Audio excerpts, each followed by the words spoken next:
வணக்கம் ஃப்ரெண்ட்ஸ், இன்றைக்கி நம்ம சோள தோசை செய்கிறதுக்காண்டி ரெடி பண்ண போகிறோம்.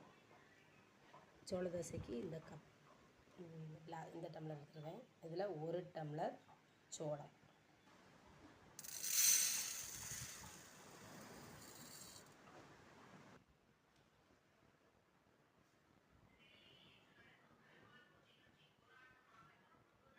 கால் கிளாஸ் தொலி உளுந்து,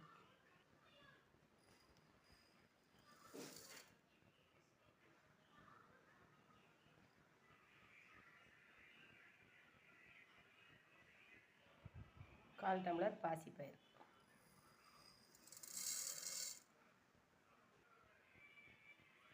கொஞ்சம் வெந்தயம். நாம் இப்போ சத்தான தோசை மாவு தயாரிக்கிறதுக்கு 1 கப்பு சோளம், 1/4 கப்பு உளுந்து, கருப்பு உளுந்து, தொலி எடுக்காத உளுந்து, நெக்ஸ்ட்டு 1/4 கப்பு பாசிப்பயிறு, கொஞ்சமாக வெந்தயம் சேர்த்துருக்கோம். இப்போ தான் தண்ணி ஊற்றி ஊற வச்சிடலாம்.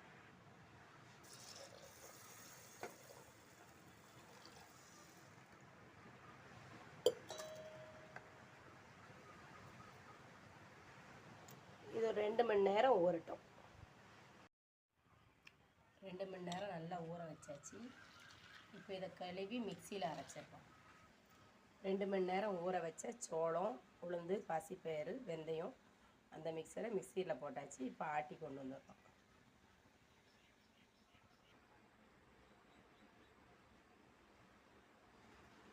சோள மாவு, பாசிப்பயிறு, உளுந்து தோசை ரெடி ஆயிடுச்சு. தோசை மாவு ரெடி ஆயிடுச்சு. நெக்ஸ்ட் ஒரு 10 நிமிஷம் ஊற வச்சுட்டு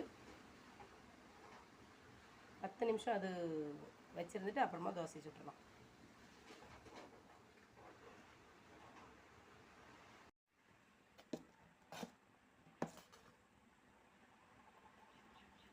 சோள தோசைக்கு மாவு ரெடி பண்ணியாச்சு.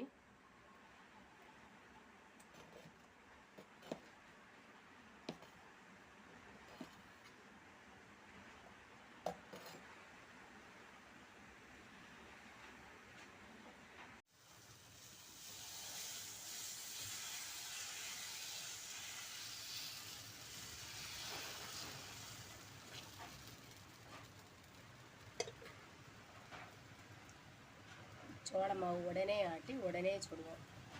நல்லா சாஃப்டாக அழகாக வந்துருக்கு.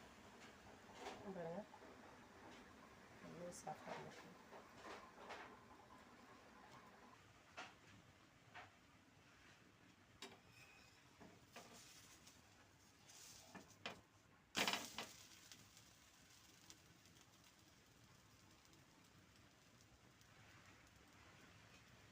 சோள மாவு தோசை தயார். சோளம் பாசிப்பயிறு தோசை தயாராகிடுச்சு. இந்த வீடியோ உங்களுக்கு பிடிச்சிருந்தா லைக் பண்ணுங்கள், ஷேர் பண்ணுங்கள், சப்ஸ்கிரைப் பண்ணுங்கள். தேங்க்யூ. 2 மணி நேரம் நல்லா ஊற வச்சாச்சு. இப்போ இதை கழுவி மிக்சியில் அரைச்சிடலாம். 2 மணி நேரம் ஊற வச்ச சோளம், உளுந்து, பாசிப்பயிறு, வெந்தயம் அந்த மிக்சியில் போட்டாச்சு. இப்போ ஆட்டி கொண்டு வந்துடலாம்.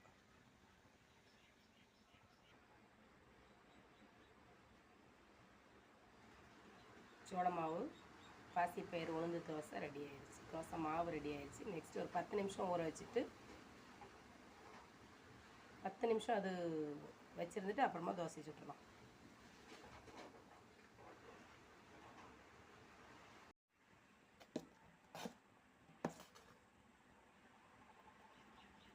சோள தோசைக்கு மாவு ரெடி பண்ணியாச்சு.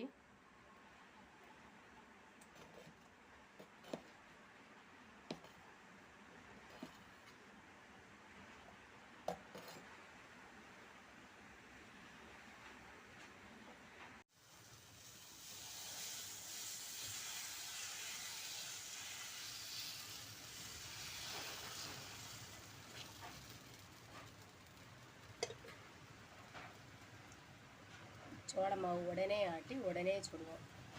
நல்லா சாஃப்டாக அழகாக வந்துருக்கு. பாருங்கள், நல்லா சாஃப்டாக வந்துருக்கு.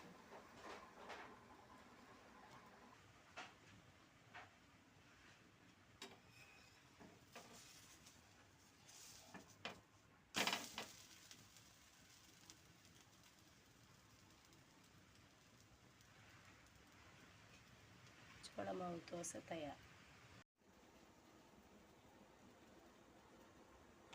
சோளம் பாசிப்பயிறு தோசை தயாராகிடுச்சு. இந்த வீடியோ உங்களுக்கு பிடிச்சிருந்தா லைக் பண்ணுங்கள், ஷேர் பண்ணுங்கள், சப்ஸ்கிரைப் பண்ணுங்கள். தேங்க்யூ.